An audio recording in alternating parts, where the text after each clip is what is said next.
네, 감사합니다. 오늘도 이렇게 많은 분들이 오셔서 강의실이 꽉 찰 정도로 네. 네. 아무튼 출석 체크는 저기 뒤쪽에 있으니까요 해주시고, 오늘 혹시 첫 번째 강의에 못 오신 우리 성도님들 계시면 저기에 교재가 있습니다. 요한복음 산책 교재하고 또 나는 누구인가라는 우리의 정체성을 이야기하고 하나님이 우리에게 부여해 주신 우리의 정체성들이 있습니다. 뭐 나는 포도나무다, 뭐 포도나무에 있는 거라 뭐 얘기도 하고요. 그런 우리가 세상의 빛이 돼야 된다라는 말도 있고요. 그래서 여러 가지 것들이 있는데 그걸 보면서 자기 주무시기 전에 한 번씩 읽으면 막 믿음이 흔들릴 때마다, 나의 연약함이 드러날 때마다 저게 하나님이 주시는 확실한 언약이고 말씀이다라는 거, 약속이다라는 것을 잊지 않고 넉넉히 잘 이겨낼 줄 믿습니다. 네, 그러면 이제 지금 이제 막 들어오고 계신데요. 네, 출석 체크 해주시고, 네, 혹시 교재 못 받으신 우리 성도님들 계시면 교재를 받으시면 되겠습니다. 네, 이 시간이 토요일이고 또 오후 2시에 하다 보니까 또 식사한 지가 얼마 되지 않습니다. 그렇죠? 그러다 보니까 네, 하나님께서 사랑하시는 자에게 잠을 주시거든요. 네, 그래서 혹시라도 잠을 주시더라도 하나님이 날 사랑하시나 보다라고 여기시면 될 것 같고요. 또 저희 잠시만요. 혹시 제가 저거를 안 눌렀나 한번 확인 한 번만 할게요. 네, 눌러졌네요. 네, 그러면 잠깐 기도하고 강의를 시작하도록 하겠습니다. 기도하겠습니다. 사랑의 하나님, 감사합니다. 저희를 한 주간도 지켜주시고 또 이렇게 요한복음 산책 두 번째 시간으로 불러주시고 모이게 해주심에 감사합니다. 하루하루 살아가는 게 하나님의 은혜 아니면 살아갈 수 없음을 깨닫습니다. 호흡하는 것도, 주님, 저희가 걸어가는 것도, 손 하나 움직이는 것도 하나님의 은혜임을 잊지 않게 하여 주시옵소서. 또한 죄로 말미암아 죽을 수밖에 없었던 우리, 주님, 하나밖에 없는 아들 예수 그리스도를 우리에게 아낌없이 주저함없이 내어주심으로 말미암아 우리를 구원하여 주셨습니다. 주님, 그 은혜에 감사하며 저희가 그 사랑과 그 은혜를 잊지 않고 나아가는 복된 은혜의 시간이 되게 하여 주시옵소서.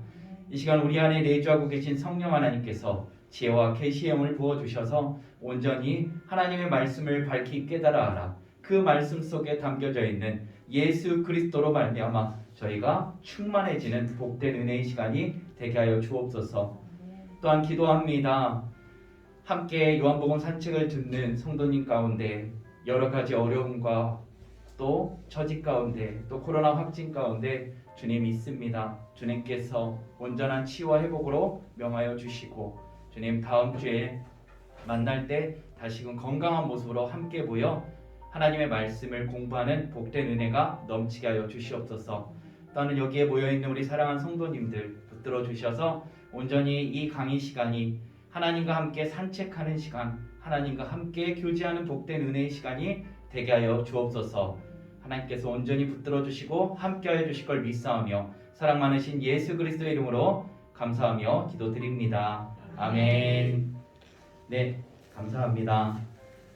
네, 좀 전까지 꽉 찼었는데 네, 지금 더 꽉 찼습니다. 한 주간 잘 지내셨죠? 네, 지난번에 저도 자가격리하고 얼마 되지 않았기 때문에 굉장히 막 떨리고 지금도 떨리긴 한데요. 그래서 제가 못했던 게 있어요. 그게 뭐냐면 전 사랑의 인사를 자주 나누는데 그 인사를 못 나눴더라고요. 그래서 이 시간에는 우리 조심스럽지만 그래도 우리 옆에 있는 우리 성도님들 같이 함께 요한복음 산책을 듣는 우리들 사랑한다라고 그리고 축복한다라고 우리 같이 함께 인사하겠습니다. 주님 안에 사랑합니다. 네, 사랑합니다. 주님 안에 사랑하고 축복합니다. 네, 네, 감사합니다. 저 예전에 있었던 교회 장로님이 이 머리가 굉장히 빛나세요. 빛나시는데 그 장로님이 그러시더라고요. 어느 순간 제가 빛나는 이유가 있다고 말씀하셨어요. 그 빛나는 이유가 뭘까요? 하나님께서 매일매일 머리를 쓰다듬어 주다 못해 너무나 쓰다듬어 줘가지고 이게 이제 네 그렇게 됐다라고 장로님의 그 고백을 듣고 제가 은혜를 받았습니다. 네, 이러한 그런 사람의 시선으로 봤을 때는 그게 정말로 그 컴플렉스고 불편함이잖아요. 근데 장로님은 하나님께서 매일매일 이렇게 쓰다듬어 주심에 감사하고 있더라고요. 우리는 그렇습니까? 오늘 우리가 호흡하고 있는 거 그거 하나, 그리고 내 손으로 내가 음식을 먹고, 그리고 내 발로 지금 여기에 강의에 온 게 혹시 감사를 느끼고 계십니까? 제가 이번에 코로나를 겪으면서 3일째 되는 날이었던 것 같아요. 3일째 되는 날에 가래가 너무 많이 나오니까 이제 가래를 죄송합니다. 점심 이후인데 그래서 이제 하려는데 이게 그 코로나 가래는 굉장히 찐덕이더라고요. 그래서 가래를 뱉으려고 했는데 목을 다 막아가지고 숨이 안 쉬어지는 거예요. 그래서 제가 깜짝 놀라가지고 코로 숨을 쉬려도 안 되고 입으로도 안 될, 왜냐면 연결돼 있으니까 그걸 다 막아버린 거예요. 그래가지고 이거 어떡하지 막 하고 있는데 다행히 이제 거치기 시작하더라고요. 숨이 쉬어지고 그러면서 한 2번 정도 그러다 보니까 이제 두려운 거예요. 근데 또 한편으로는 내가 평상시에 호흡하고 살아가는 게 그냥 살아가는 게 아니구나. 하나님이 도와주시지 않고 하나님께서 인도해 주시지 않으면 이거는 전혀 불가능한 일이구나라는 생각을 했습니다. 그거 아시죠? 이 태양이 조금만 가까워도, 그리고 달이 우리 지구에 조금만 가까워도 우리 지구는 큰일 납니다. 태양이 너무 가까우면 너무 뜨거워서 살 수 없고 다 죽게 되어 있고요. 달이 너무 가까이 오면 이것이 자연 법칙이 파괴되면서 굉장히 큰 일이 벌어진다고 합니다. 하나님의 은혜죠. 그런데 우리는 이러한 것들을 헤아리지 못할 때가 참 많다라는 것입니다.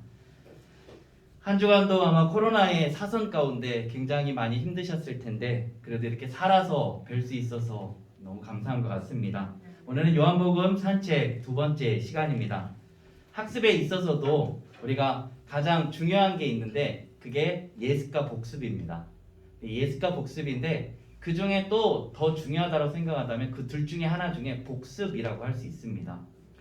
요한복음은 21장, 총 21장으로 되어 있고요. 그리고 이 21장 가운데 가장 중요한 게 있습니다. 바로 이 모든 내용이 7개의 표적과 그 다음에 7개의 나는 뭐뭐이다. 그래서 에고에임이라고 하죠. 그래서 나는 생명의 떡이다. 나는 세상의 빛이다. 이거죠. 그래서 7개의 표적과 7개의 난. 그래서 첫 번째 표적이 가나의 혼인잔치의 표적이었습니다. 그래서 이 모든 표적들이 뭘까요? 7이라는 숫자는요, 성경에서는 완전수입니다. 그래서 완전하게 하나님이, 예수님이 어떻게 해요? 표적을 주셨는데 무슨 표적을 주셔요? 바로 예수님이 그리스도라는 것을, 그리스도라는 것을 증거하고 있습니다. 이 7개의 표적은 오직 완전하게 예수님은 그리스도시다. 하나님이 우리를 위하여 보내주신 분이다. 라는 것을 증거하고요. 7개의 나는 뭐뭐이다. 에고의 의미도요. 마찬가지로 나는 너희를 위해 온 길이요 진리요 생명이다. 나는 양의 문이다. 나는 참 목자다. 라고 말씀하고 있는 게 바로 요한복음이라는 겁니다. 그래서 요한복음을 보면 볼수록 그 모든 내용들이 무슨 내용일까요? 나는 그리스도다. 그리고 나는 그리스도인데 누구를 위해 왔느냐? 바로 어둠 가운데 있고 죄 가운데 있는 누구를 위해서요? 우리를 위해 오셨다라는 것을 말씀하고 있다라는 겁니다.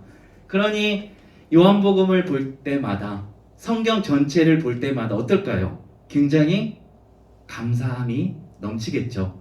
그래서 요한복음 20장 31절은 이렇게 고백합니다. 오직 이것을 기록함은 너희로 예수께서 하나님의 아들임을 믿게 하려 하며 또 너희로 믿고 그 이름을 힘입어 생명을 얻게 하려 하심이라라고 말씀하고 있는 겁니다. 이것을 기록한 게 예수님이 하나님의 아들임을 증거하고 또 그 이름을 믿음으로 말미암아 구원받는다는 것을 지금 요한복음 전체는 계속해서 우리에게 말씀하고 있습니다. 왜 이렇게 말씀할까요? 우리들의 죄된 본성이 아무리 얘기해도 듣지를 않는 거예요. 그러니까 하나님께서 요한 사도를 통하여 지금 어떻게 해요? 계속해서 이스라엘 백성들에게 그리고 오늘날 우리에게 성경을 주셨을 때 그 말씀을 통해서 예수님이 누구신지를 증거하고 있다는 것입니다. 오늘 이것이 믿어지십니까? 네, 이게 바로 요한복음이 우리에게 주는 굉장한 의미라는 겁니다. 사랑하는 성도님들, 사랑에는 세 가지의 사랑이 있다라고 합니다. 세 가지의 사랑. 그 사랑은요, 어떤 사랑이 있을까요? 첫 번째는 만약에라는 사랑입니다. 만약에는요, 조건이에요. 조건. 만약에 너가 나의 말을 잘 들으면 어떻게 해요? 내가 사랑해 줄게. 만약에 내가 시킨 거 잘하면 뭐 한다고요? 사랑해 줄게요. 그런데 그 조건이 사라지면 사랑해요, 안 해요? 안 한다는 거예요. 말 안 들으면 이제 사랑 안 하는 거예요. 이게 첫 번째 사랑입니다. 두 번째는요, 뭐뭐 때문에 사랑이에요. 뭐뭐 때문에. 네가 이쁘기 때문에, 네가 돈이 많기 때문에 내가 사랑해요. 근데 그 필요가 이쁘지 않게 되면, 돈이 없게 되면 어떻게 해요? 사랑이요? 네, 그 사랑이 이제 사랑하지 않게 된다는 겁니다. 이거는 조건이 사라지면, 이거는 필요가 사라지면 없어져요. 자, 그럼 마지막 사랑은 뭘까요? 마지막 사랑은 바로 그럼에도 불구하고의 사랑입니다. 지금 아마 이 판서를 보시면서 저게 한글이야 히브리어야 지금 굉장히 시험에 들고 계실 것 같은데요. 한글인데 죄송합니다. 제가 글씨를 초등학교 야간 나와가지고요. 글씨가 조금 그렇습니다. 그래도 그래요. 감사합니다. 그래서 그럼에도 불구하고의 사랑입니다. 제가 글씨를 못 쓰더라도 그럼에도 불구하고 저희 강의를 듣고 계신 우리 성도님께 감사합니다. 바로 예수님이 그러신다는 거예요. 우리의 어떠한 조건도 우리의 어떠한 필요도 없이 우리를 있는 그대로 그럼에도 불구하고 내가 잘나든 못났든 이쁘든 안 이쁘든 상관없이 너는 내 아들이다 너는 내 딸이라고 말씀하여 주시는 그럼에도에 불구하고의 사랑. 이 사랑이 누가 주시는 사랑이에요? 예수님께서 주시는 사랑이라는 겁니다. 오늘 이 사랑이 우리가 아무리 죄를 짓고 어떤 일을 할때라도 그럼에도 불구하고 나는 너를 포기하지 않겠다라는 겁니다. 그럼에도 불구하고 나는 너를 사랑한다는 겁니다. 너는 내 딸이고 내 아들이라고 말씀하고 계신 것입니다. 그럼 지난 시간에는 우린 요한복음 1장 1절에서 18절까지의 말씀을 봤거든요. 그 말씀 가운데 네 가지로 우리가 복습을 하게 되면요. 첫 번째, 요한은요 이렇게 증거했습니다. 요한이 증거하는 예수님은 첫 번째, 예수님은 하나님이시다라고 이야기했습니다. 뭐라고 말씀하죠? 말씀에 태초에 말씀이 계시니라. 이 말씀은 하나님과 함께 계셨고 이 말씀은 곧 하나님이시라고 했습니다. 그런데 이 말씀에 가로 열고 예수님이라고 넣으면 어떻게 될까요? 태초에 예수님이 계시니라. 이 예수님은 하나님과 함께 계셨다. 이 예수님은 곧 하나님이시다라고 말씀하고 있는 겁니다. 예수님은 하나님이십니다. 그는 하나님과 동등됨을 취할 것으로 여기지 아니하시고 오히려 자기를 비워 종의 형체를 가지사 사람들과 같이 되셨고. 왜 되셨죠? 그 모든 예수님의 생명을 우리에게 주심으로 말미암아 구원하여 주시기에 오셨다라는 것입니다. 하나님이요. 우리는 성경을 통해서 많은 이방신들을 많이 봅니다. 이방신들에겐요, 사람들이 만든 우상들이 거의 대부분이에요. 자기의 손으로 자기가 우상을 만듭니다. 사람들은 피조물이잖아요. 그런데 그 우상을 만들 때 사람들이 왜 만들죠? 왜 만들까요? 그 우상을 만들어서 어르고 달래고 그래서 복을 받기 위해서, 잘 살기 위해서 한다는 거예요. 그래서 이방신이 원하는 건요, 그걸 다 드리려고요. 심지어 자기 자녀까지도 드리는 경우가 있었습니다. 그런데 하나님은요, 하나님은 그걸 요구하시나요? 하나님이 요구하시는 건, 하나님은요, 하나님 자신이 희생함으로 말미암아 우리에게 뭘 주세요? 복을 주시는 거예요.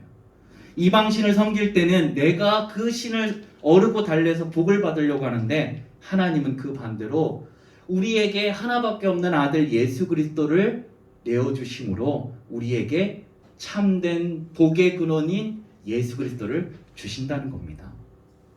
그게 바로 하나님의 우리를 향하신 애틋하고도 포기하지 않는 사랑이 것입니다. 두 번째는요, 요한이 증거했던 하나님은요, 예수님은요, 바로 창조주이셨다는 거예요. 바로 하나님과 태초에 같이 계셨고 만물이 그로 말미암아 지은 바 되지 않은 게 없었다라고 이야기합니다. 그가 없이는 된 것이 없대요. 그래서 예수님은 창조주셨습니다. 창조주면요, 하나님이시잖아요. 그분은 우리의 모든 것들을 아시고 나보다 나를 더 잘 아시는 분이 바로 예수님이시라는 겁니다. 그러니 다른 데 힘들 때, 어려울 때, 그리고 평안할 때도 다른 데 가지 마시고 어려울 때 주님께 나아가십시오. 은혜의 보좌 앞에 나아가십시오. 그러면 나보다 나를 더 잘 아시는 예수님께서 도와주실 것입니다. 그리고 모든 것을 아끼지 않고 독생자까지 내어주신 그 하나님이 어찌 그 모든 것들을 너희에게 주시지 아니하겠느냐? 라는 로마서의 말씀이 우리의 삶 가운데 넘치게 될 겁니다. 세 번째는, 요한은 예수님 안에 생명이 있다라고 얘기했습니다. 제가 이 생명을 이야기하면서 아마 메추라기 이야기를 들으셨죠? 네, 그래서 쫄리 생각이 나네요. 제가 키웠던 뿅아리인데요. 네, 그 뿅아리 대신에 우리 메추라기를 키웠던 어떤 분의 이야기인데요. 그 메추라기의 새끼가 시름시름 아픈 거예요. 그래서 내가 만약에 이 메추라기와 어미가 돼서 이 아이에게 알려줄 수만 있다면 라는 생각을 가지고 했는데, 메추라기의 어미가 될지언정, 아무리 알려줄지언정 메추라기 새끼가 병들었는데 살려줄 수 있는 능력이 없다는 거예요. 그런데 예수님만이 우리의 인간의 몸을 입고 오셔서 바로 우리를 대신하여 오셨고 구원할 수 있는 능력이 있으시다고 말씀했습니다. 그래서 생명이 예수님 안에 있는 겁니다. 네 번째는요, 예수님은 은혜와 진리가 충만하다라고 말씀드렸습니다. 은혜와 진리가 충만하다. 제가 이 말씀을 드리면서 예수님의 은혜는 어떨까요? 여러분, 순금 아시죠? 네, 순금은 몇 프로일까요? 네, 99.9%로 적혀 있습니다. 순금. 저도 요거는 만져보지도 못했거든요. 그냥 TV에서 나오는 거 보고 사진으로 봤는데 거기에 보면 100%라고 안 돼 있습니다. 왜요? 조그만한 불순물이 있다는 거예요. 우리가 눈에 보이지 않는 그 먼지가 그 순금에도 있다라는 거예요. 그러니까 이거는 100%가 안 되는 거죠. 그러나 순금은 99.9%일지라도 예수님의 은혜와 그 사랑은 뭐 한다고요? 100%라는 거예요.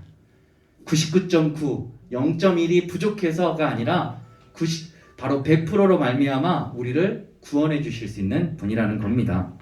오늘 그 은혜가 우리들 안에 있습니다. 그래서 지난 시간에는 그렇게 네 가지의 우리 예수님에 대한 이야기를 했었습니다. 그러면 이제 우리가 그 사랑을 보면서 어떠세요? 16절 말씀에 이렇게 얘기했거든요. 우리가 다 그의 충만한 데서 받으니 은혜에 은혜로라 라고 이야기합니다. 예수님께 받은 은혜가 전부 다 은혜라는 거예요. 내가 받은 은혜도, 내가 받은 것도 은혜, 받아보니 그것도 은혜, 그리고 받을 것도 은혜라는 겁니다. 그래서 우리가 그 은혜와 진리 대신 우리를 위하여 100% 되신 그 예수 그리스도에게 무한 감사를 올려드려야겠죠. 제가 알고 있는 찬양 사역자가 있습니다. 그 찬양 사역자의 이름은 김복유입니다. 아마 들어보셨을까 모르겠습니다. 이씨와 이샤에게. 네, 안 들어보셨군요. 네, 그런 이제 굉장히 주옥 같은 찬양이 있습니다. 아마 우리 뒤에 있는 청년인데요, 우리 자영이 아마 들어봤을 거예요. 이씨와 이샤에게. 네, 저희 강의에도 청년이 들어오기 시작했습니다. 네, 네, 그래서 이씨와 이샤인데요. 그 찬양 사역자가 찬양을 시작하기 전에 항상 하는 제스처가 있더라고요. 저도 이제 저희 신학교에 왔었어요. 와가지고 찬양 집회를 청년부에서 초청을 해가지고 했는데 찬양을 하는데 그분이 이렇게 하더라고요. 제가 한번 보여드릴게요. 이렇게 머리를 이렇게 해가지고요. 이렇게 하기도 하고 머리를 이렇게 해서 이렇게 하더라고요. 그 제스처가 뭐냐면요. 하나님 최고십니다. 하나님 사랑합니다. 라고 자기만의 표현 방법이더라고요. 제가 그걸 보면서 아, 이분이 이래서 하나님과의 관계가 이렇게 깊으기에 정말 주옥 같은 찬양들을 그렇게 작사하고 작곡하는구나 라는 생각을 했습니다. 자, 그렇다면 오늘 우리 사랑하는 성도님들은 어떠십니까? 그 은혜의 그 사랑에 감격했을 때 어떠한 제스처를 올려드립니까? 제가 아까 전에 은혜와 그 사랑이 충만하다라고 말씀드리면서 무한 감사한다라고 말씀을 드렸습니다. 그래서 이 시간 우리가 하지 못했던 각자만의 제스처로 하나님께 올려드렸으면 좋겠습니다. 저는 제 사랑 네 한번 우리 권사님들이랑 집사님들 한번 그냥 쑥스러워하지 마시고요. 주님과 함께 독대하고 있다라고 생각하시고 이 시간에 한번 표현 한번 해보세요. 네, 표현 한번 어떻게 표현하는데 표현 한번 사랑합니다, 주님. 네. 사실은 저희 안에 계시거든요. 저희 안에 내주하고 계십니다. 네, 그래서 제가 말씀드렸잖아요. 아빠랑 레슬링 하던 친구가 아빠가 거기 가슴을 때렸더니 아빠 여기 때리지 마. 여기 예수님 계셔. 네, 예수님 아플까봐 그 어린 아이가 그랬던 게 생각이 나시죠? 그래서 그냥 오늘 이 시간만 제가 시켰다고 막 목사님 저런 걸 시켜 라고 하지 마시고 집에서 진짜 한번 생각해 보셔요. 내가 얼마나 하나님에 대한 그 사랑에 그 은혜에 감사를 표현하고 있는지. 그래서 저는 새벽기도 가기 전에 항상 일어나면 예수님 사랑합니다 라고 고백을 자주 해요. 네. 예수님 사랑합니다. 오늘도 이렇게 일어날 수 깰 수 있게 해주셔서 감사합니다. 사실은요, 잠을 자고 못 깨어나는 경우도 있습니다. 네. 수많은 오늘 우리에게 주어진 이 시간이 사실은 당연한 것 같지만 당연하지 않습니다. 오늘 한번 주무실 때 한번 내가 잠을 잘 수 있는 거, 그리고 내가 깰 수 있는 거 하나님의 은혜죠. 제가 예전에 어떤 분 이제 신방을 가게 됐어요. 신방을 가게 됐는데 하나님께 제가 하나님 이분 신방을 가는데 어떤 말씀을 제가 전해야 될까요? 했더니 하나님께서 아까 전에 드렸던 말씀, 하나님께서 사랑하는 자에게 잠을 주시도다. 하나님 이건 아닌 것 같습니다. 신방 가는데 사업장을 가는데 하나님께서 사랑하는 자에게 잠을 주시다. 이거 말고 주의 은혜가 형통하게 하였더라. 아니면 여러 가지 것들 좋은 거 있잖아요. 사업장에. 네. 근데 하나님께서 계속 마음 가운데 근데 제 생각은 그거였어요. 이거는 아니라는 선입견과 저의 판단이었잖아요. 하나님이 주신 말씀을 제가 순종하는 마음으로 했다면 그렇게 하는데 잘못됐다는 걸 알았어요. 그리고 하나님, 네, 죄송합니다. 제가 하나님 주신 말씀을 가지고 신방 가겠습니다. 가지고 그분하고 이제 기도하고 이제 말씀을 전하는데요. 사랑하는 자에게 잠을 주시도다라고 말씀을 드렸더니 그 다음에 이제 말씀을 전하고 있는데 이제 나누는 시간이 있었거든요. 그때 그분이 그러더라고요. 목사님 어떻게 아셨어요? 제가 요새 불면증 있는데 이 말씀이 위로가 되더라는 겁니다. 제 생각으로는 아, 하나님, 이건 이 말씀은 아니죠. 아무리 그래도 사업장관인데 이 말씀은 아니죠. 제가 어느 순간 하나님의 자리에 올라와 있더라고요. 하나님은 우리의 주인이 되신데 내가 그분의 자리를 뺏으려고 할 때가 많았다라는 겁니다. 우리 성도님들은 어떠십니까? 하나님이 말씀 주실 때 내게 이로우면 이 말씀, 내게 해로우면 저 말씀 이렇게 하십니까? 오늘 그 말씀이 오늘 우리들의 표현 가운데 다시금 한번 돌아보길 원합니다. 지금까지 이제 산보하듯이 가볍게 지냈는데요. 시간이 굉장히 빨리 지나가네요. 예, 그래서 이 시간에는 최대한 빨리 해서 산책하는 마음으로 가볍게 가도록 하겠습니다. 자, 그러면 이제 오늘 말씀입니다. 요한복음 8장 1절에서 11절 말씀, 이 시간에 우리 같이 함께 하나님의 말씀을 함께 교독하겠습니다. 저 한 절, 우리 사랑하는 성도님들 한 절 같이 교독하고요. 마지막 11절은 합독하도록 하겠습니다. 이제 하나님의 말씀을 교독합니다. 우리의 마음을 담아, 우리의 정성을 담아 같이 함께 하나님의 말씀을 교독합니다. 예수는 감난산으로 가시니라.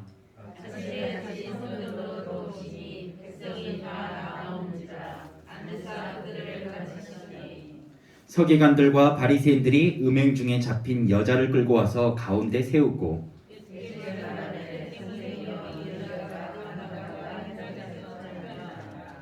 모세는 율법에 이러한 여자를 돌로 치라 명하였거니와 선생은 어떻게 말하겠나이까?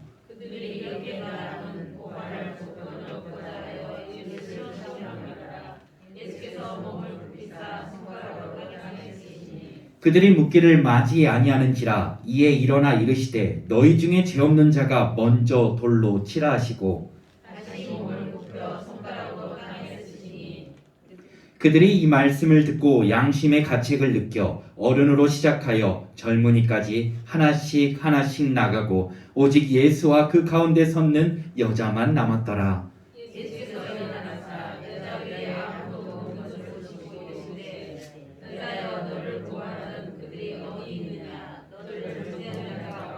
함께 읽겠습니다. 대답하되 주여 없나이다. 예수께서 이르시되 나도 너를 정죄하지 아니하노니 가서 다시는 죄를 범하지 말라 하시니라. 아멘. 오늘 이 말씀은요, 이제 예수님께서 감람산에 사역을 마치고 예수님은 항상 기도하러 가셨거든요. 밤이 새도록 기도하셨고요, 새벽 미명에 기도하셨습니다. 왜 그러셨죠? 기도했던 이유가 있습니다. 왜 감람산으로 가셨습니까? 왜 새벽 미명에 홀로 기도하러 가셨습니까?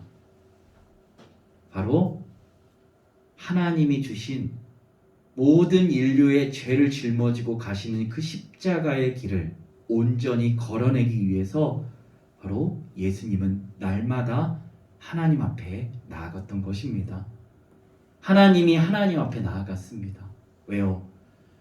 인성을 가진 예수님은 혹시라도 하나님께서 주신 사명을, 구원의 그 은혜를 놓쳐버릴까봐 계속해서 나아갔던 것입니다. 그리고 나서 오늘 2절 말씀, 이튿날째 바로 다시 성전으로 들어오신 예수님을 보게 됩니다. 그런데 오늘 성전에서 있는데 가늠하다 그 현장에서 붙잡힌 여인을 바리새인과 서기관들이 잡아오게 됩니다. 오늘 2절, 5절 말씀을 다시 한번 말씀을 읽도록 하겠습니다. 아침에 다시 성전으로 들어오시니 백성이 다 나오는지라 앉으사 저희를 가르치시더니 서기관들과 바리새인들이 음행 중에 잡힌 여자를 끌고 와서 가운데 세우고 예수께 말하되 선생이여 이 여자가 간음하다가 현장에서 잡혔나이다. 모세는 율법에 이러한 여자를 돌로 치라 명하였거니와 선생은 어떻게 말하겠나이까? 라고 하는 것입니다. 오늘 서기관들과 바리새인들입니다. 율법에 정통했던 사람들, 누구보다 율법을 지키려고 했던, 처절하게 했던 사람들입니다. 간음하다 현장에 잡힌 여인을 데려왔습니다. 자, 오늘 여기서 바라봐야 되는 건요, 바리새인과 서기관들이 가지고 있는 하나님의 상입니다. 그들이 생각했던 하나님은 어떤 하나님으로 생각하고 있었을까요? 이걸 보면서 어떤 생각이 드세요? 그들이 지금 어떤 하나님으로 보길래 현장에서 가늠하다 잡힌 여인을 데려왔을까요? 아마도 심판하시고 정죄하시는 하나님으로 보지 않았을까요? 죄는 결코 하나도 남김없이 모두 징벌하신 하나님, 무서운 하나님으로 보지 않았을까요? 라는 생각을 해봅니다. 만약에요, 하나님이 바리새인과 서기관들이 가지고 있었던 그런 하나님의 상을, 무서운 하나님, 죄는 심판하시고 정죄하신 하나님이라고 한다면 우리는 어떨까요? 아마 뼈도 못 추릴 겁니다. 하나님께서 우리를 볼 때마다 제가 만약에 눈으로 잘못된 걸 보지 말아야 할 거 봤어요. 야, 내가 너 그렇게 좋은 눈 줬는데 네가 죄를 지었어? 그 눈 안 되겠다. 눈 가질 자격이 없어. 그리고 눈을 빼버린다면요. 어떻게 될까요? 사업이 망할까봐 11조를 한다거나 주일 예배를 드리지 않기 때문에 내가 사고가 날까봐, 우리 아이가 다칠까봐 예배를 드리고 있다면 어떨까요? 하나님, 제가 예배 드리지 않으면 사고 나면 어떡하죠? 하나님은 심판하시고 정죄하시며 무서운 하나님이시잖아요. 라고 생각하고 계시지는 않으십니까? 보통 우리가 하나님의 형상을 볼 때요, 우리 육신의 아버지의 모습을 볼 때가, 투영해서 볼 때가 많습니다. 우리 아버지가 나에게 정죄하고 그리고 뭘 안 하면, 이거 제대로 안 하면 혼낸 아버지이셨다면 하나님을 그렇게 바라볼 때가 많다라는 것이에요.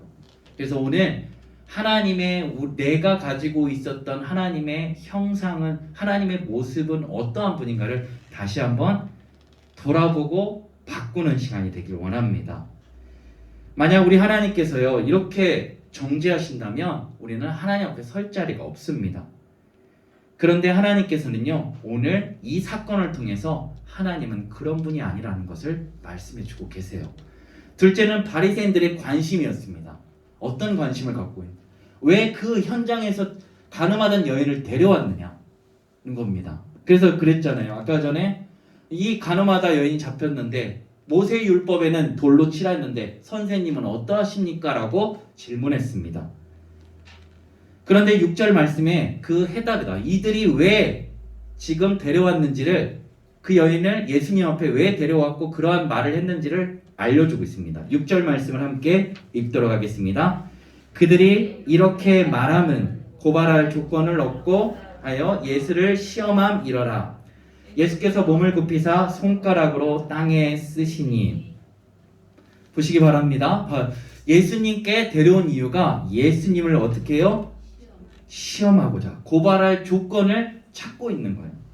예수님이요 지금 바리새인과 서기관들, 종교 지도자들에게는 눈의 가시예요. 제거해야 돼요. 그리고 백성을 어지럽히는 자라는 거예요.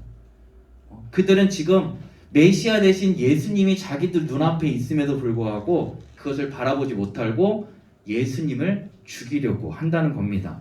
자, 그런데 오늘 이 상황 가운데 이스라엘 나라는 어디의 속국이었죠? 로마의 속국이었죠. 그러면 로마의 속국이기 때문에 이 이스라엘 나라는요 총독이 있습니다. 왕이 따로 있고 그 다음에 이것을 다스리는 총독이 따로 있어요. 우리가 알고 있는 빌라도 총독이 바로 이 유대를 다스리는 총독이었습니다. 로마에서 보낸. 그런데 이 속국들은요 로마의 법에 따라야 돼요. 이들은 지금 함정을 받는데 무슨 함정이냐면요, 예수님께 모세의 법을 이야기했고 모세의 법에는 가늠한 여인을 잡았을 때는 돌로 치라 했습니다. 예수님은 어떠십니까? 그런데 만약에 예수님이 그럼 돌로 쳐라 라고 한다면 어떻게 될까요? 돌로 치고 나서 이제 총독에게 찾아갈 겁니다. 총독님, 가늠한 여인이 있어서 우리가 돌로 쳤습니다. 누가 치러드냐? 나사렛 예수라는 사람이 치라고 했습니다. 바로 로마법에 걸리게 돼서 큰 죄인이 됩니다. 이 당시 사형과 그 모든 것은 총독이 합니다. 로마법에 의해서요. 그냥 나사렛이란 예수가 하면 난리가 나는 거죠. 그게 함정이었어요. 그런데 두 번째 함정이에요. 뭐냐면 예수님이 돌로 치지 말라 하면 어떻게 될까요? 하나님의 법을 어기게 됩니다. 그래서 유대법에 따라서 그를 출교할 수 있어요. 출교가요, 이 당시는요 굉장합니다. 아무것도 못하고 유대 지방에선 살아갈 수 없고요, 특히나 가르칠 수 없어요. 복음을 전할 수 없다고요. 그러니까 그들이 지금 예수님을 빠져나갈 수 없도록 지금 이중 함정을 판 겁니다. 그런데 예수님께서 어떨까요? 지금 예수님께서는 지금 그 여인을 보면서 다시금 그 함정에 빠지지 않으시죠. 그 말씀이 바로 오늘 7절 말씀에 같이 한번 읽도록 하겠습니다. 7절 말씀입니다. 7절 말씀입니다. 그들이 묻기를 맞이 아니하는지라 이에 일어나 이르시되 너희 중에 죄 없는 자가 먼저 돌로 치라 하시고. 아멘. 예수님께서 오늘 7절에 보면요, 그들이 묻기를 맞이 아니하였다. 지금 그들이요 계속해서 예수님을 묻고 있는, 다그쳐서 묻는 거예요. 예수님 어떻게 해야 됩니까? 예수님 어떻게 해야 돼요? 이럴 때 어떻게 해야 됩니까? 계속해서 다그쳤다는 거예요. 진행형입니다. 그랬더니 이들은 그렇게 다그치면서 사악한 미소를 짓는 거야. 아, 이 청년은 이제 끝났네. 이 나사렛 예수라는 사람은 이제 끝났네 라고 생각했습니다. 그런데 오늘 예수님이 뭐라 하세요? 너희 중에 죄 없는 자가 먼저 돌로 치라 하셨어요. 여기에서 보면요, 너희는 복수고 그리고 죄 없는 자는 단수로 되어 있습니다. 너희 중에 죄 없는 사람 한 사람 빨리 찾아내. 그리고 그 한 사람이 찾아냈으면 그 한 사람이 돌로 쳐. 그 다음부터 치는 건 죄가 있든 없든 상관없어. 대신 죄 없는 자, 그 무리 중에 수많은 사람들의 죄 없는 자 한 사람을 찾아내 라고 한 거예요. 자, 바리새인과 서기관이라고 제가 서두에 말씀드렸습니다. 바리새인과 서기관들은 어떤 사람들이에요? 율법을 철저하게 지키는 사람들입니다. 예수님이 땅에 쓰셨죠. 그리고 일어나셔서 이렇게 말씀하셨어요. 그리고 또 다시 한번 땅에 쓰시기 시작합니다. 성경에는 어디에도 그 땅에 쓰셨던 게 무엇이다라고 말씀하지 않습니다. 다만 오늘 죄 없는 자가 돌을 먼저 치라라고 말씀하셨어요. 그래서 가장 다그쳤던 사람에게 예수님이 이제 보시는 거죠. 너 그렇게 다그쳤잖아. 너 죄 없지? 너 먼저 쳐봐. 그랬더니 그가 고개를 숙이면서, 성경엔 안 나옵니다. 그랬을 거라는 겁니다. 고개를 숙이면서 너가 해봐. 근데 그 사람도 옆에 사람도 없는 거예요. 그리고 나서 어떻게 됐을까요? 사람들이 이제 하나 둘씩 떠나게 됩니다. 그런데 여기서 주목해야 될 거 있습니다. 9절입니다. 9절 같이 함께 읽겠습니다. 그들이 이 말씀을 듣고 양심의 가책을 느껴 어른으로 시작하여 젊은이까지 하나씩 나가고 오직 예수와 그 가운데 섰는 여자만 남았더라. 아멘. 양심의 가책을 받아서 하나 둘씩 떠났는데 어디서부터요? 누구부터요? 어른부터 시작하여 그 다음에 이제 젊은이 하나 둘씩 다 가게 됩니다. 사랑하는 성도 여러분, 왜 나이 많은 사람부터 먼저 갔을까요? 답은 간단합니다. 사람은요, 가면 갈수록 죄가 쌓이기 때문입니다. 죄가 쌓이기 때문에 너무 오래 살다 보게 되면 그 죄된 본성을 가진 우리는 계속해서 죄를 짓게 되어 있다는 겁니다. 한 번 지은 죄는 지울 수 없기 때문입니다. 여기서 하나 제가 이제 또 졸리기도 하고 그러니까 퀴즈를 내려고 합니다. 자, 아이가 많이 웃을까요? 어른이 많이 웃을까요? 네, 아이는요 그냥 깐난아기도 이런 게 있어 도리도리 하면요 까르르 웃어요. 네. 근데 점점점 웃음이 사라져서 나중에 어른이 되면 웃나요? 잘 안 웃죠. 네. 그래서 웃으면 건강해지고 오래 산다고 합니다. 그래서 어린아이들이 오래 삽니다. 네, 맞은 것 같기도 하고 네. 많이 웃어서 오래 산다고 합니다. 네, 좀 그렇지만 많이 웃으시라고 하는 겁니다. 네. 우리가 하나님 안에서 정말로 그 사랑을 깨달아 알 때, 그 은혜 안에 머물러 있을 때 우리에게는 감사의 마음과 웃을 수 있게 된다는 겁니다. 나이가 들면 경탄이 사라진대요.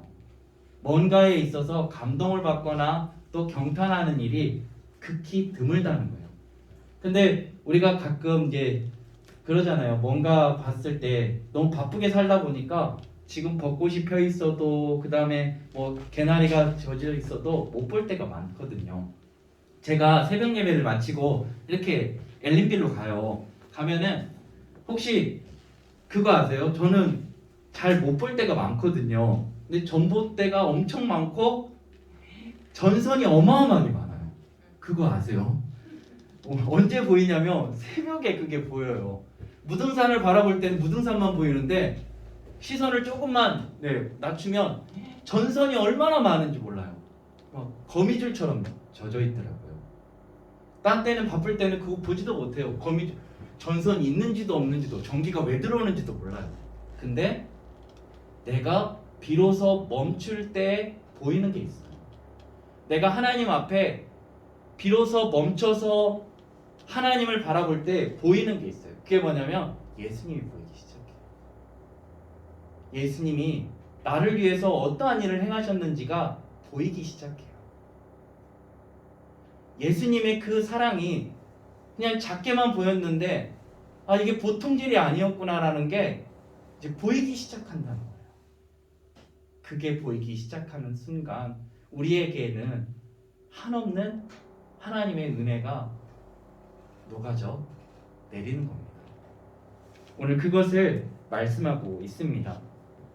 사랑하는 성도 여러분, 이런 고백이 있습니다. 어거스틴은 천사들을 마귀로 만드는 것이 교만이고 그리고 인간을 천사로 만드는 건 겸손이다 라고 이야기했습니다.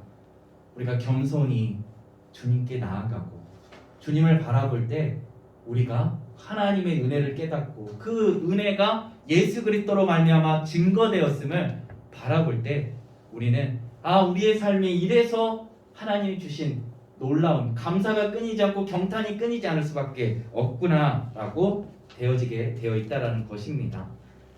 사랑하는 성도님들, 오늘 바리새인과 서기관들 그 모든 사람들이 다 떠나갔습니다. 그들은 죄 없는 자가 먼저 돌로 치라는 예수님의 그 음성을 어느 누구도 조건과 그것이 되지 못했어요. 왜? 모든 사람이 죄를 범하였음에 하나님의 영광에 이르지 못했기 때문입니다.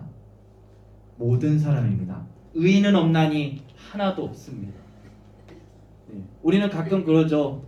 나의 죄는 작은 것처럼 보이고 저 사람의 죄는 큰 것처럼 보이지만 그렇지 않습니다. 하나님이 보실 때는 그것이 죄가 크고 저 사람의 죄는 작고 그런 것 따지지 않으시고 누구나 다 죄인이고 그 죄인에게 주어지는 건 사망이 내정되어 있다라는 겁니다. 그것을 보신 거예요. 예수님께서 그걸 보신 겁니다. 사랑하는 성도 여러분, 오늘 이 장면들을 보면서 생각해 보셨습니까? 세 가지의 죄인들이 있었습니다. 첫 번째는요, 바로 죄가 드러난 죄인이었어요. 이 여인이죠. 이 여인이 현장에서 가늠하다 잡혔습니다. 죄가 드러났어요. 그러더라고요. 제가 가끔 이제 사회봉사위원회를 맡았을 때는 한 달에 한 번씩 교도소를 갑니다. 교도소에 가서 이제 재소자 형제님들이랑 같이 함께 예배를 드려요. 예배를 드리면요, 저도 처음에는 굉장히 두려웠어요. 처음에 가는데 제 여기 부임해가지고 이제 처음으로 사회봉사부를 받고 교도소를 가야 되는데 한 번도 해본 적이 없잖아요. 교도소를 저의 생각으로는 너무 무섭게 여겨졌고 거기 들어갔다가 못 나오면 어떡하지? 그런 생각이 들었어요. 그래가지고 이걸 좀 알아야겠다 싶어가지고 제가 그래도 제소자 형제님들에게 무슨 말씀을 전해야 되고 이 어떤 생활을 하는지 제가 봐야 되겠다. 교도소에서 식당에서 그 학교 식당처럼 이렇게 배식을 받아서 식사를 할까요? 아니면 이 호실에 갇혀 있는 호실에 그게 배달이 올까요? 배급이 될까요? 네, 배식을 거기 식당에 가서 배식을 받을까요? 아니면 자기들이 생활하는 호실에 음식이 올까요? 네, 후자. 네, 저는 배식 받는 줄 알았어요. TV에서만 봐가지고. 근데 그게 아니더라고요.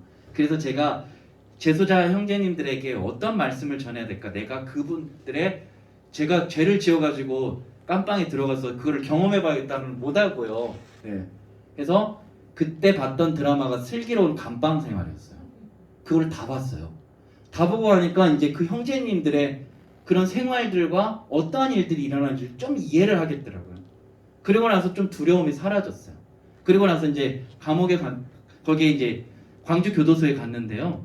거기서 형제님들 10분과 우리 권사님들 그 교도소 담당 권사님 2분하고 같이 셋이서 이제 13명이서 예배를 드리게 됩니다. 예배를 드리는데요. 하나같이 저보다 더 목사같이 생겼어요. 저도 목사같이 생겼나요? 네. 저보다 더 준수하고 죄를 짓지 않을 것 같이 생긴 거예요. 다들요. 그래서 제가 생각이 이거 어떤 죄를 졌길래. 근데 제가 만났던 형제님들은 다 중범죄자입니다. 최소가 15년, 20년이에요. 죄가 드러난 죄인이죠. 그렇다고 저는 죄인이 아닙니까?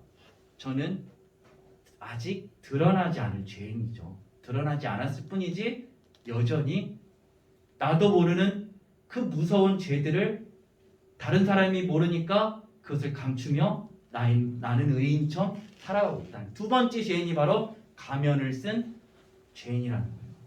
그게 누굽니까? 바리새인과 서기관들이었어요. 바리새인과 서기관들 뿐일까요? 아닙니다. 오늘 우리예요. 우리.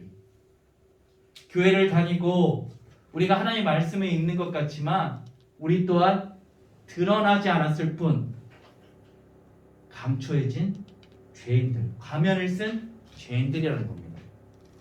또 숨은 죄인들이 있었어요. 군중 속에서요. 저 여인을 쳐라. 저 여인을 돌로 쳐라. 모세의 법이 마땅하다. 라고 했던 군중 속에서 숨어 있었던 죄인들도 있었습니다. 오늘 우리는 어떻습니까? 드러난 죄인이십니까? 아니면 가면 쓴 죄인들입니까? 아니면 숨은 죄인들입니까?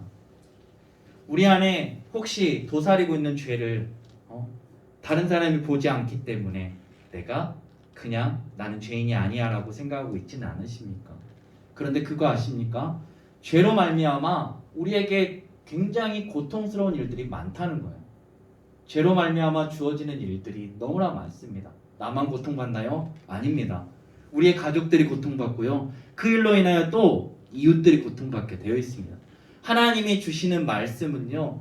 바로 그러한 예수 그리스도로 말미암아 구원받은 이들이 어떻게 살아가야 되는지를 말씀하여 주시기 때문에 그 말씀을 듣는 것, 그 말씀에 순종할 때는요.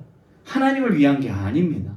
그 말씀을 지키고 그 말씀대로 살아갈 때 우리에게 주어지는 건 우리를 위한 우리에게 주시는 행복과 복된 삶이라는 겁니다. 그러니 아까 전에 하나님은 두려우신 분이야. 하나님은 심판하시고 정죄하신 거야. 내가 오늘 예배 안 드리면 어떡하지? 예배를 내가 두려워서 예배를 안 드릴 그런 게 아니에요. 내가 예배를 드리는 이유는 하나님께 감사해서예요. 그 사랑을 그 하나밖에 없는 아들 예수 그리스도를 나에게 우리를 위하여 아낌없이 내어주신 그 은혜와 그 사랑을 생각하니까 하나님의 말씀 주의를 지키라. 그 말씀이 온전히 지켜지는 거예요. 그리고 예배가 더 이상 지겹지 않아져요. 왜? 숙제가 아니기 때문에. 내가 이거 숙제 예배 드리고 가족들하고 놀러 가야지.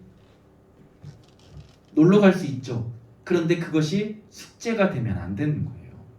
하나님이 기뻐 받으시는 예배는요, 바로 하나님께 자원하는 마음으로 하나님의 은혜를 생각하며 기쁨으로 나오는 그 사람, 그 한 사람을 오늘 하나님께서 그 예배를 기뻐하신다는 겁니다. 오늘 그러한 삶을 주시기 위하여 예수님을 우리에게 보내주셨습니다.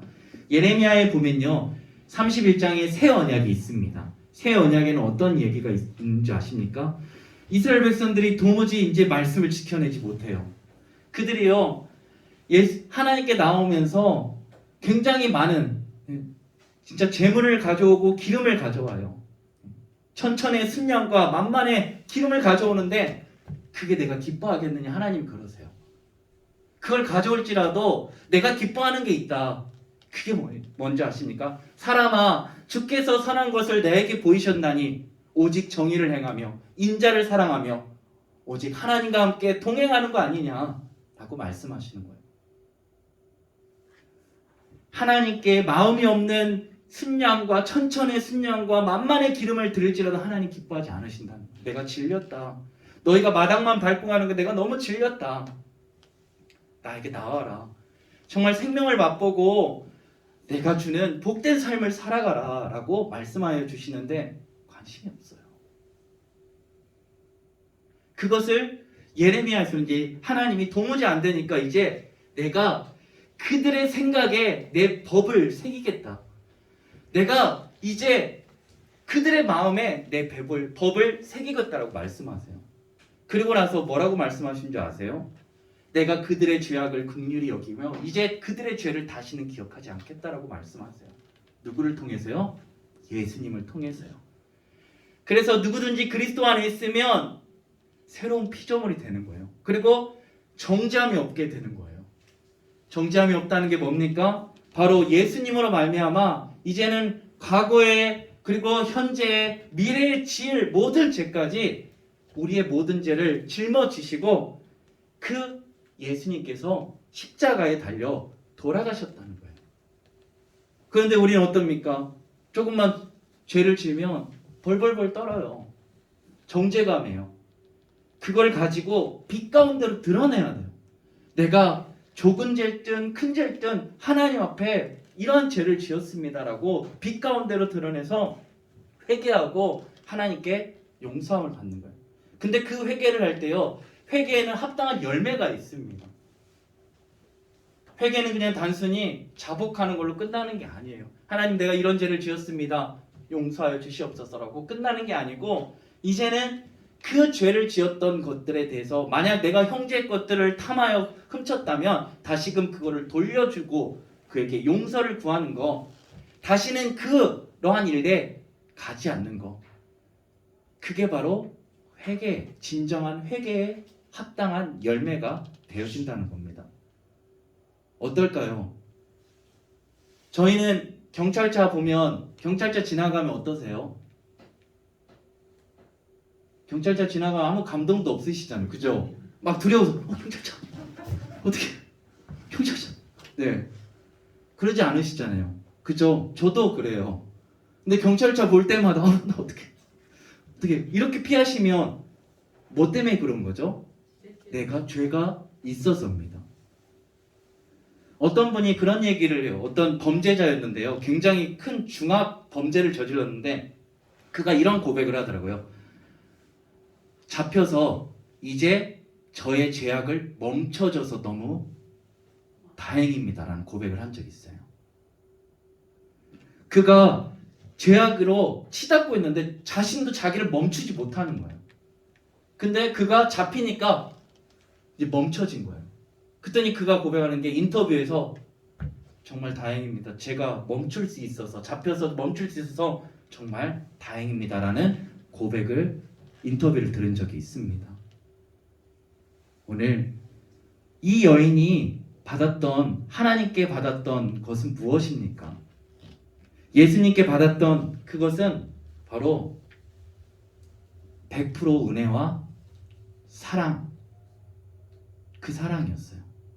이 여인에게 다시는 죄를 짓지 말라라고 했어요. 근데 그게 이번 한 번만 용서하지 내가 다음엔 너 용서하지 않을 거예요. 그 이야기일까요? 딸아, 그거 아니죠. 딸아, 너에게 새로운 삶을 줬단다. 정말 이제 제대로 한번 살아보려구나. 오늘 그 메시지를 오늘 우리에게 말씀하고 있어요.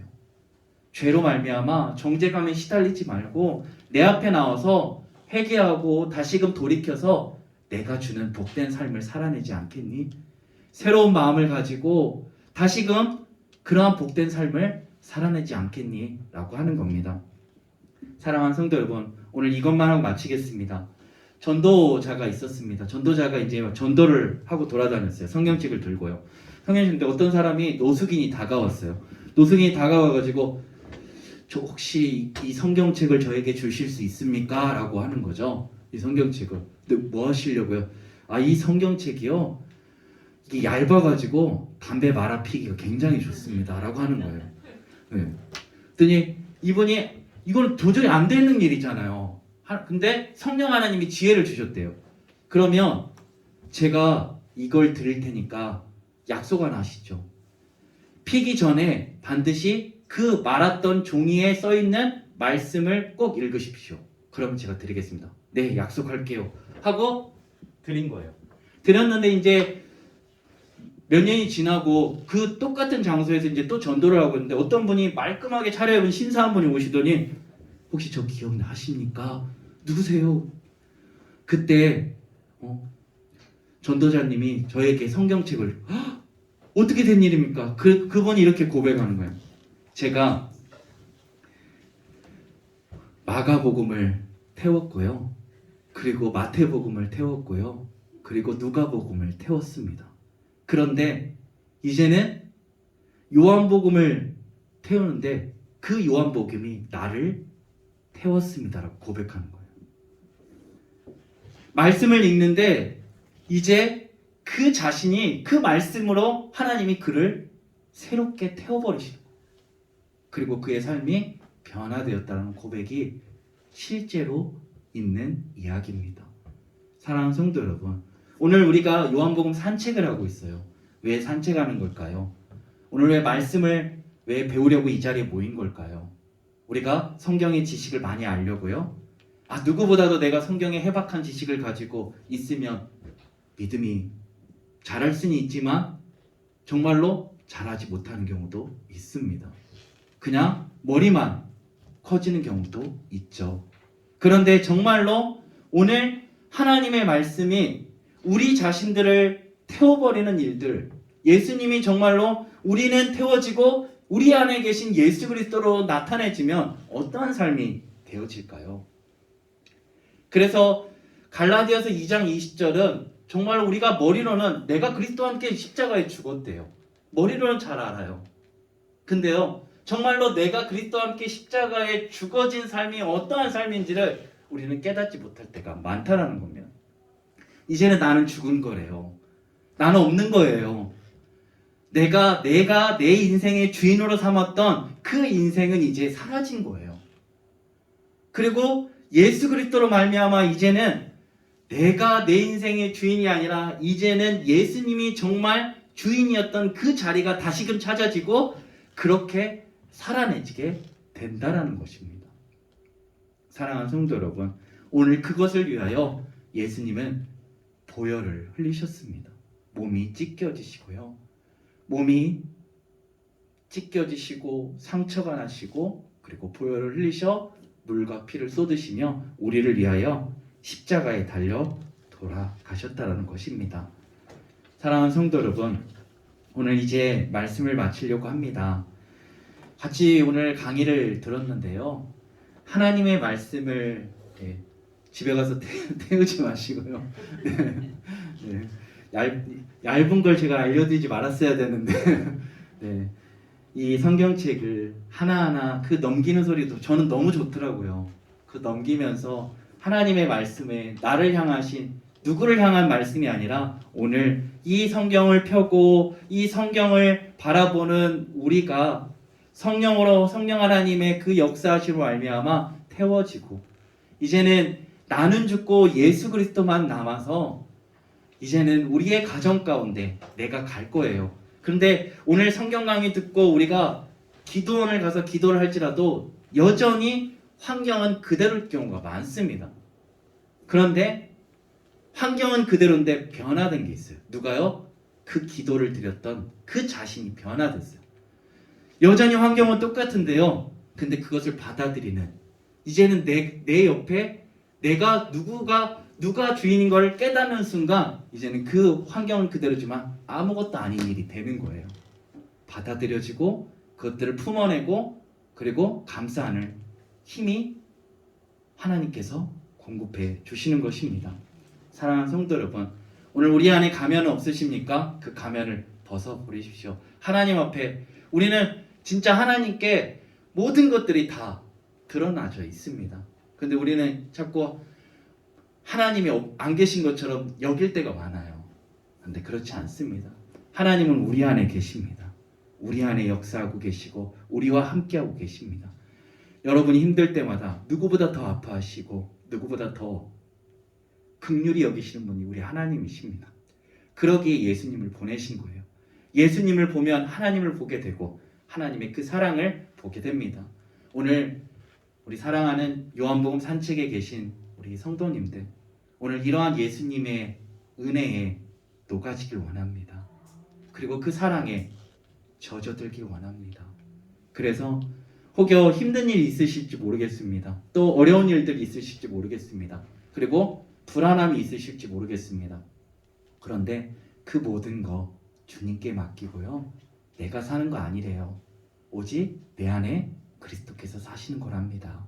오늘 그 은혜가 우리 사랑하는 요한복음 산책을 듣는 함께 더불어서 그러한 은혜를 계속해서 누리며 살아가는 우리 사랑하는 성도님들, 또 제가 되길 간절히 소망합니다.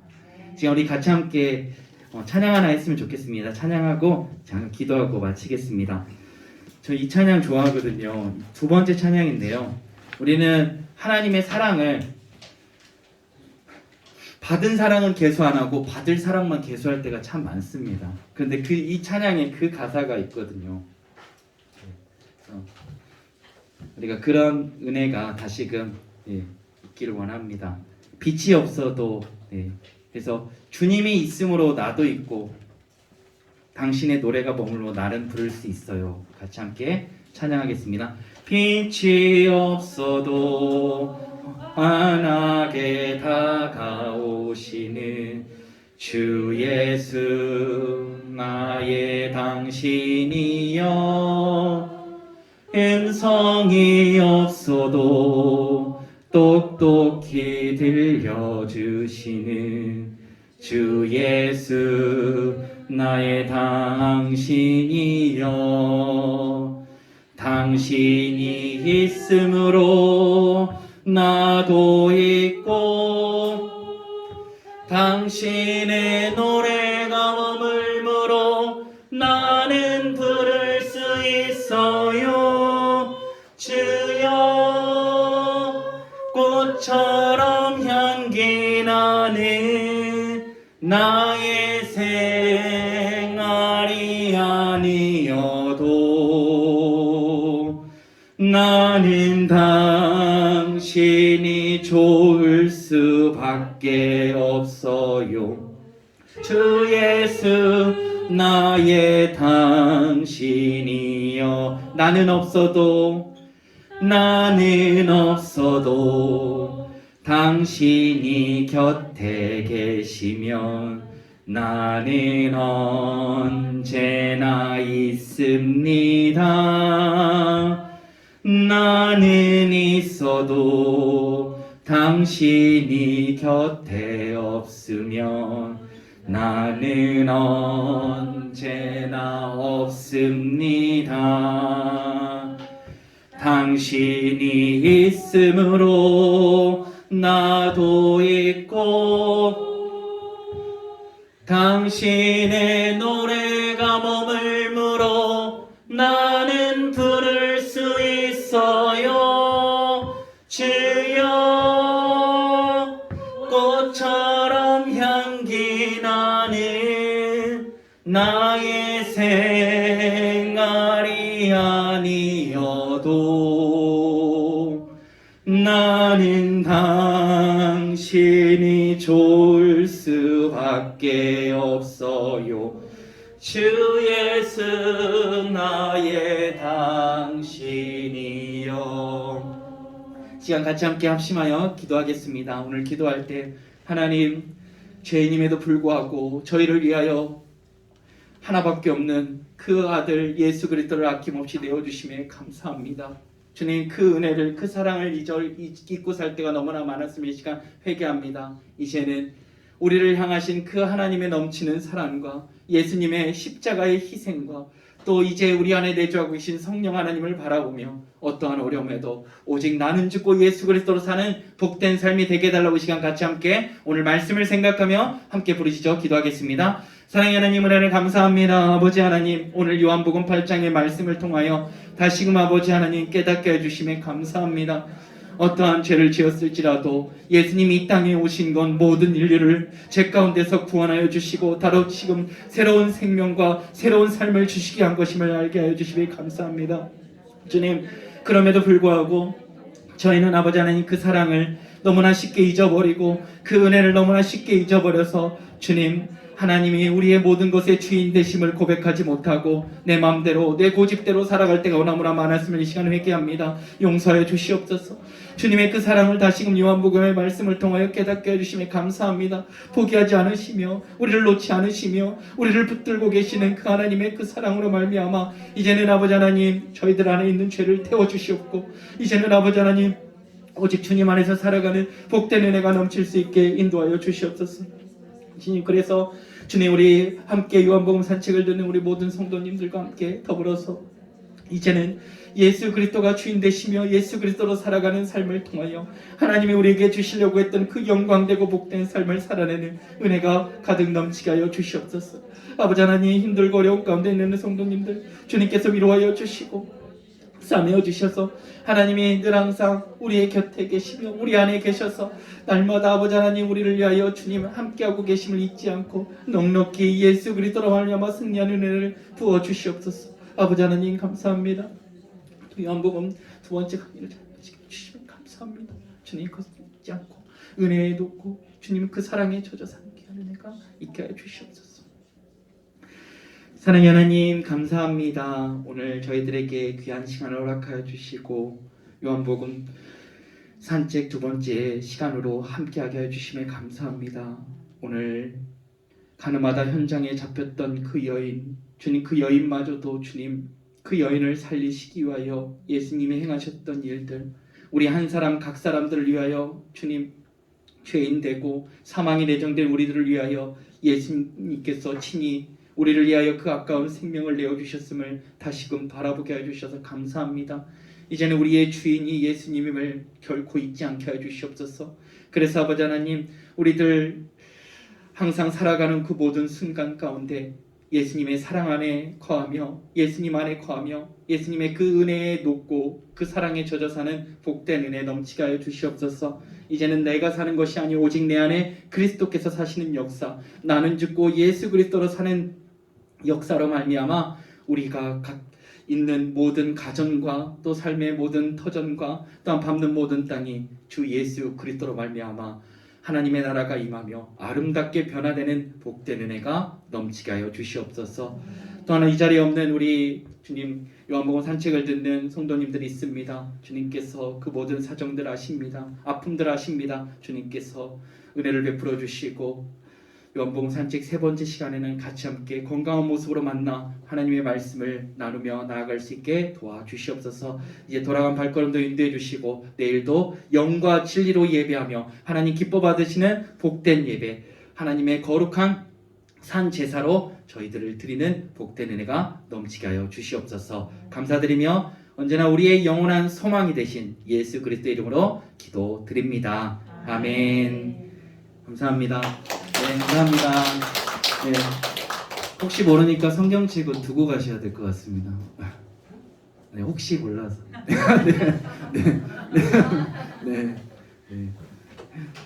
네, 감사합니다. 오늘 또 이렇게 쓰셨고요. 또 이렇게 힘든 시간인데 이렇게 또 많은 성도님들 와주셔서 너무 감사하고 제가 힘이 됩니다. 네, 더 요한복음 세 번째 강의도 열심히 기도하면서 잘 준비하도록 하겠습니다. 아무튼 네, 내일 복된 주일 되시고요. 또 새 한 주도 주님 안에서 네, 힘내시고요. 또 평안한 가운데 승리하시길 간절히 바랍니다. 감사합니다. 네.